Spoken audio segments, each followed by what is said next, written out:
The sharp edges of the leather dug into my palm.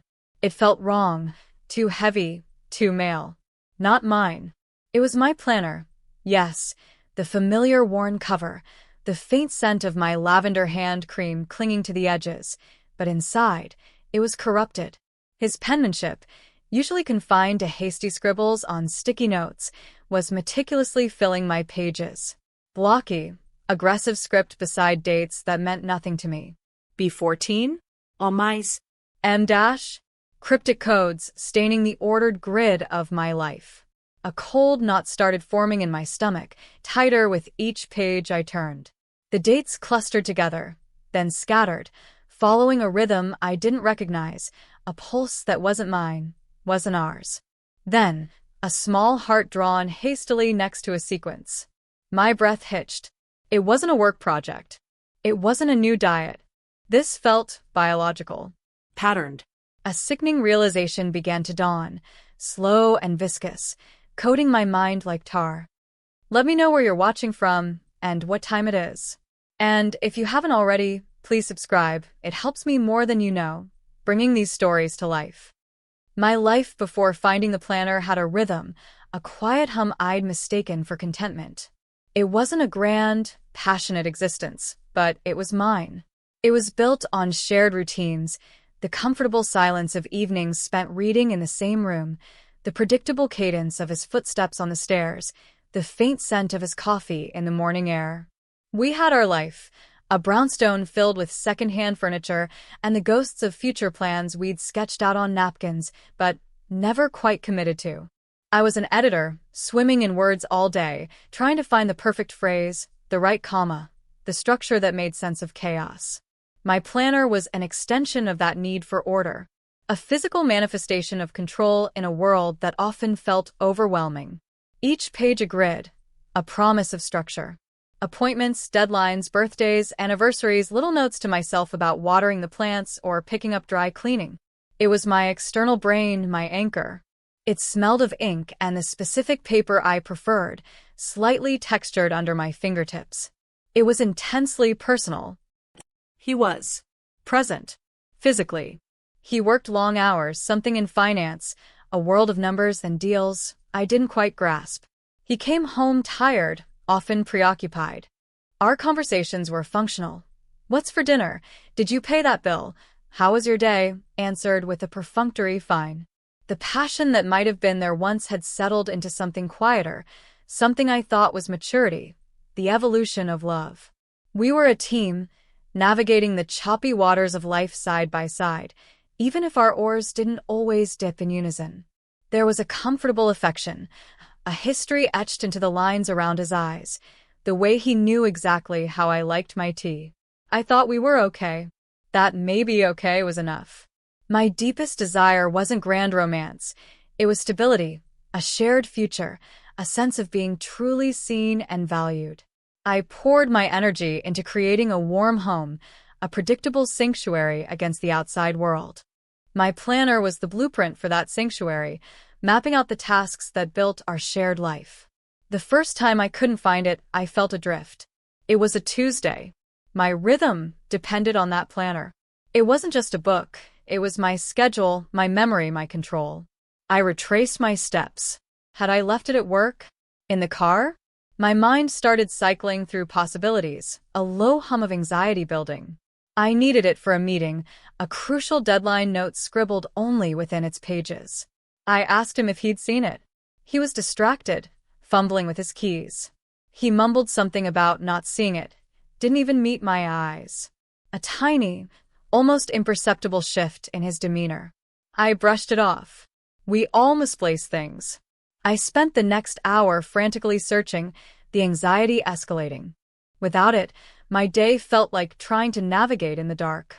I felt a strange, irrational sense of violation, as if a part of me was missing, or worse, had been taken. I ended up having to call my assistant, piecing together my schedule through emails and calendar invites, a patchwork imitation of the smooth, organized flow my planner usually provided. The feeling of being off-kilter persisted all day. When I finally found it late that night, tucked under a pile of his financial reports on his desk, a place it never was, A wave of relief washed over me, quickly followed by a faint prickle of unease.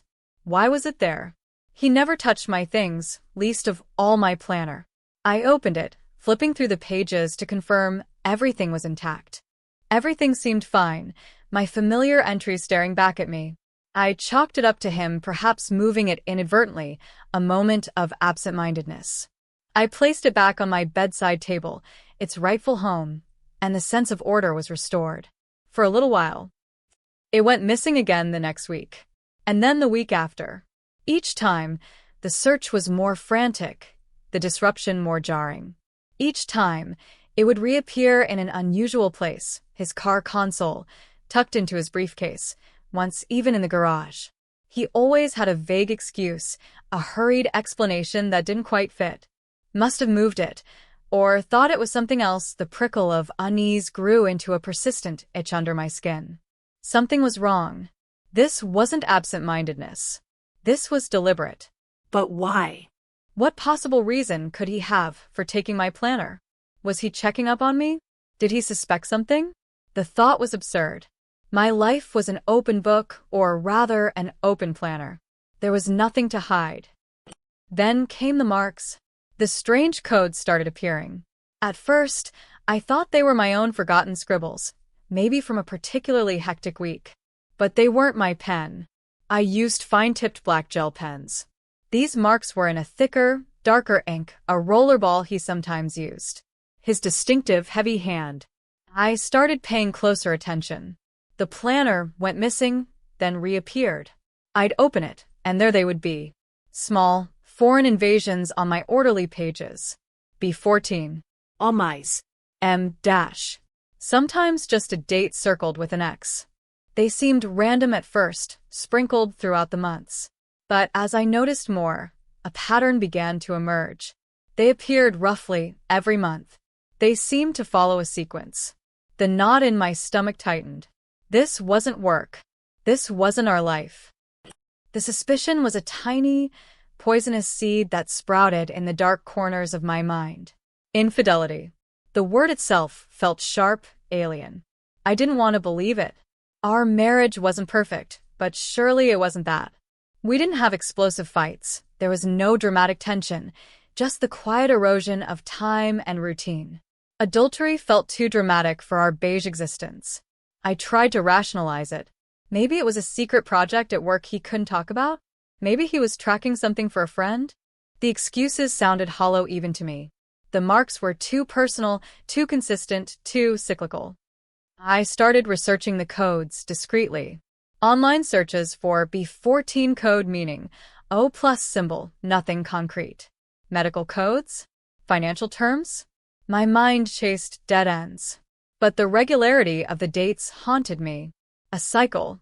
My body felt cold, even in the warmth of the house.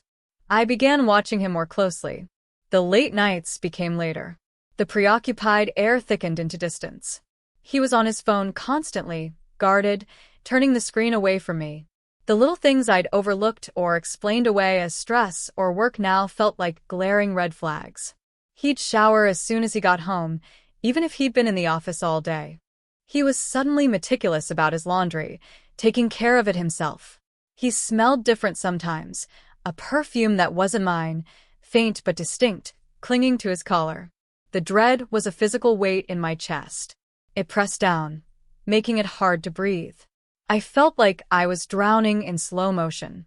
My orderly world was dissolving, the lines of my planner blurring into an incomprehensible mess. I needed to know. I needed certainty, no matter how painful. One evening, he left his briefcase open by the door. The planner wasn't there. I'd hidden it myself that morning, a desperate act of self-preservation, a need to keep it out of his reach, even as I dreaded what he was doing with it. But I saw something else. A small, spiral-bound notebook, tucked inside. Not his usual work notebook. It looked personal. My hands trembled as I reached for it. Picking through his things felt like crossing a line, a betrayal of trust. But what about his betrayal? I opened the notebook. His handwriting. Dates. Times. Locations. Names. Not codes this time. Full, damning words. A woman's name appeared repeatedly. Emily. Next to dates that mirrored the ones in my planner. And next to Emily's name, those same cryptic codes. B14. Almighty. M dash. And then, in a different section, notes about fertility windows, predicted ovulation dates, cycle lengths. My blood ran cold. He wasn't just having an affair. He was tracking her menstrual cycle. In my planner, the sheer clinical calculation of it was more horrifying than any torrid love notes could have been. It wasn't about love, or even just sex. It was something else. Planned. Deliberate. Using my most personal tool. The midpoint shift wasn't a sudden explosion of anger or grief. It was a freezing over. The hot, confused pain solidified into a block of ice in my chest. This wasn't a mistake. This wasn't a momentary lapse in judgment. This was a structured, ongoing deceit, and the fact that he was using my planner, the symbol of my life's order, to track the intimate biology of his mistress felt like a profound, deliberate violation of me. It wasn't just that he was cheating, it was the method, the coldness, the audacity. Using my sanctuary to map out his infidelity. The vulnerability I'd felt when the planner went missing now transformed into a chilling understanding. He wasn't just borrowing it, he was co-opting it.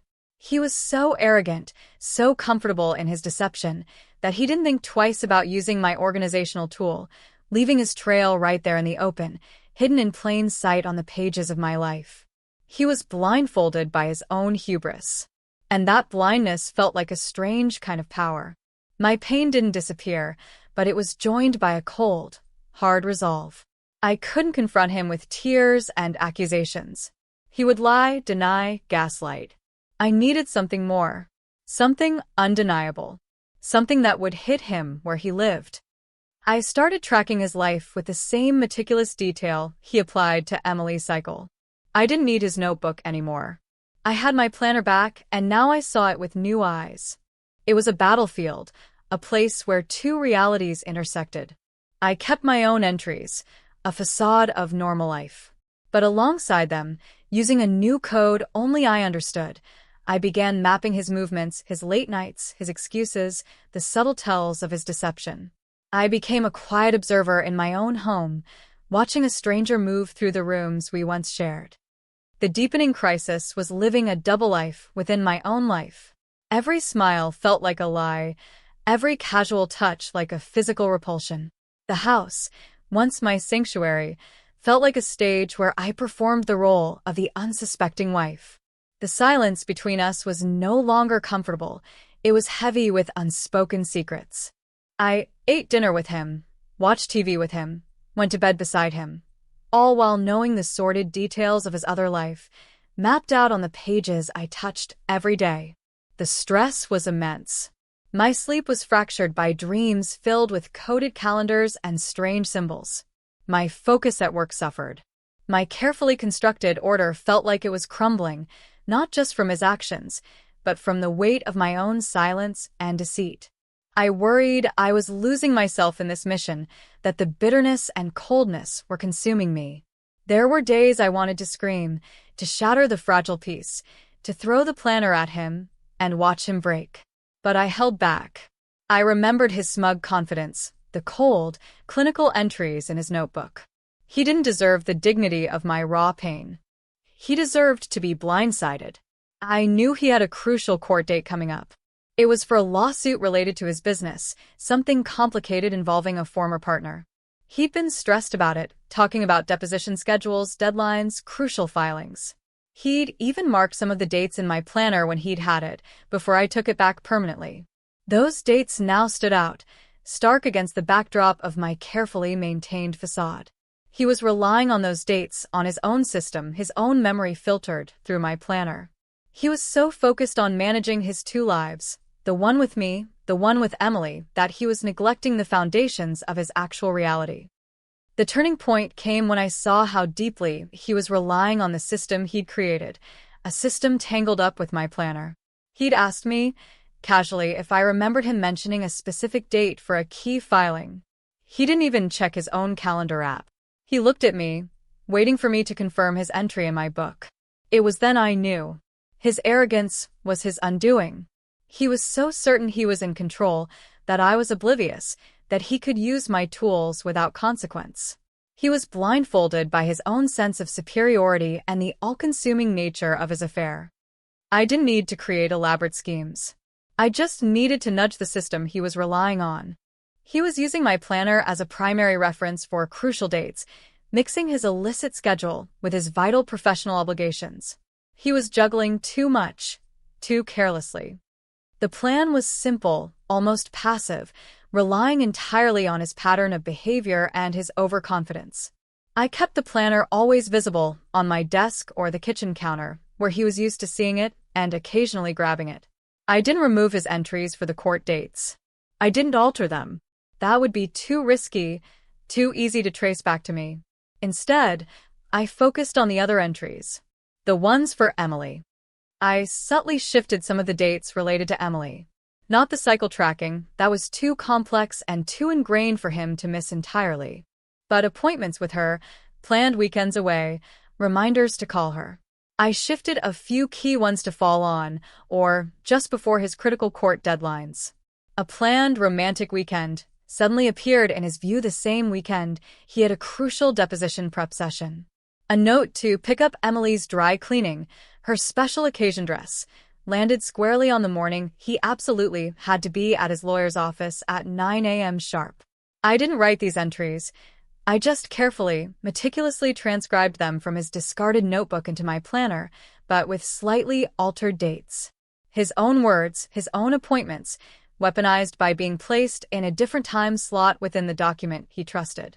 I knew he was double-checking dates against my planner because he'd gotten used to using it. I was feeding him his own poison information. He wouldn't suspect a thing. Why would he? It was his handwriting, his plans, just slightly rearranged in the calendar he was now depending on. The day of his most crucial court appearance arrived. It was a day that could potentially cost him dearly if he wasn't there. Significant financial penalties, losing ground in the lawsuit, perhaps even an immediate adverse ruling. The air in the house felt thick with unspoken tension. I went through my morning routine with a strange, detached calmness. I made coffee, toast, pretending everything was normal. He was rushing, barking into his phone, searching for something. His briefcase was open. My planner was on the kitchen counter, open to the current week, the subtly shifted appointments staring up from the page. He grabbed it, a hasty movement I caught from the corner of my eye. He glanced at the page, then slammed it shut and shoved it into his briefcase. He mumbled something about being late and was out the door, a whirlwind of stress and self-importance. I sat at the kitchen table, the silence rushing in after his departure. My heart was pounding, a frantic bird trapped in my chest. Had he seen? Had he registered the date? Or was he so focused on the distraction I'd planted, the manufactured urgency of a plan with Emily I'd shifted in his peripheral vision, that he missed the truly critical entry? It felt like waiting for a fuse to burn down. The hours stretched, long and agonizing. I went to work, but the words blurred on the page. My mind replayed every moment, every subtle shift I'd made in the planner. Was it enough? Would he fall into the trap he'd unknowingly set for himself? I didn't want him ruined. Not entirely. Just accountable, blindsided, made to feel the chaos he'd inflicted on my life, on my sense of order. Around lunchtime, my phone rang. His name flashed on the screen. I hesitated, my finger hovering over the answer button. I took a deep breath and answered. His voice was frantic, panicked, laced with disbelief. "I missed it," he yelled. Not even a hello.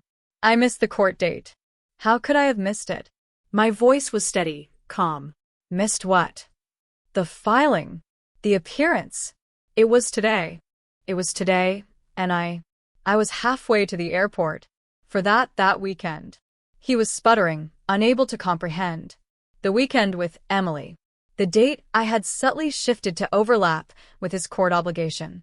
His affair, meticulously tracked and managed using my planner, had become the very thing that derailed his essential legal obligations. His voice was rising, a crescendo of panic and fury. "My lawyer is calling. They're saying They're saying the judge is furious. There are sanctions. This is catastrophic. I closed my eyes for a moment, a wave of exhaustion washing over me. The knot in my stomach loosened, replaced by a cold, hollow space. This was it. The climax. The moment his carefully constructed double life imploded, not because I had exposed him, but because his own negligence, fueled by his focus on his affair and enabled by his reliance on the planner he'd stolen, had led him down a path of self-destruction. He was blindsided because he never considered the possibility that the tool he used for betrayal could be turned against him, simply by him mismanaging the conflicting priorities he had loaded into it. He trusted the planner, trusted his entries in it, never imagining they could be subtly rearranged to trip him up. "The weekend?" I asked, my voice flat, devoid of emotion. "Which weekend?" He didn't seem to hear me, still caught in his spiraling panic. "The one I had planned." With "never mind." "It was in the planner. I saw it this morning." How did I mix up the dates? There was a long pause on his end, filled with his ragged breathing. He was starting to put it together, the sheer, horrifying irony. His tool of deception had undone him.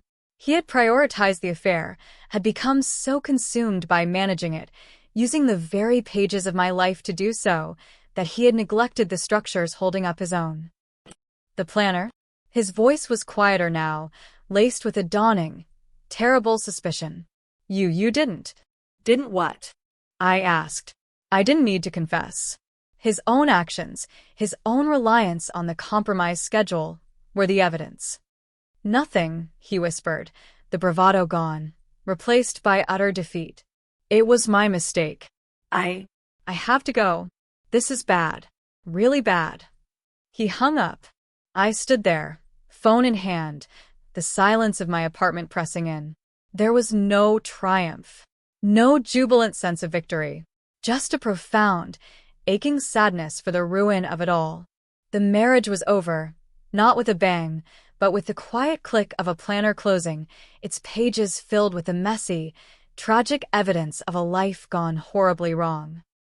The aftermath wasn't dramatic. There were no shouting matches, no tearful confessions. He came home that night, broken and defeated. The legal consequences of missing that court date were severe. He faced significant fines, a damaged reputation, and a much weaker position in the lawsuit. His focus on tracking Emily's cycle, on managing his affair with the meticulousness he should have applied to his business, had led to concrete, measurable destruction in his own life.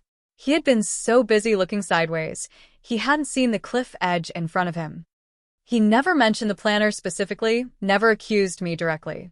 But the look in his eyes when he saw me, the dawning comprehension of how it had happened, how his own misplaced priorities, subtly nudged by the tool he'd violated, had led to his downfall, was enough. He knew I knew. And he knew, on some level, that this collapse was a direct consequence of his actions, a twisted karma delivered by the very object he had used to facilitate his deceit. We divorced quietly. The process was straightforward, surprisingly devoid of conflict on his end. He was too preoccupied with the fallout from his legal troubles, too diminished by the self-inflicted wounds to fight. I took the brownstone, the quiet sanctuary I had tried to build. He took his financial ruin and the pieces of his double life. The planner sits on my desk now. Its pages are filled only with my own handwriting again.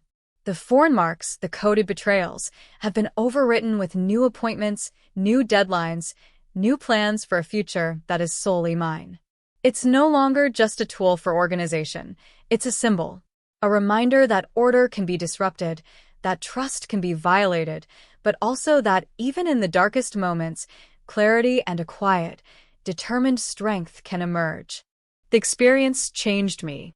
The naive belief in comfortable predictability is gone.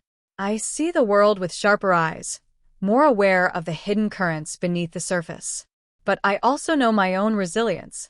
I know the power of paying attention, of finding patterns, of understanding that sometimes the greatest leverage comes from simply allowing someone to fall into the trap they have unknowingly set for themselves, using the very instruments of their own betrayal.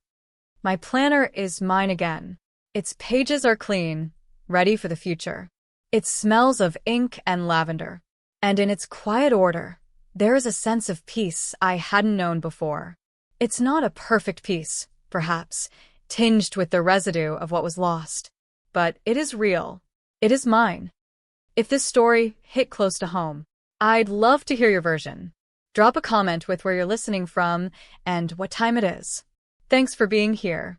Subscribing helps bring more of these to life.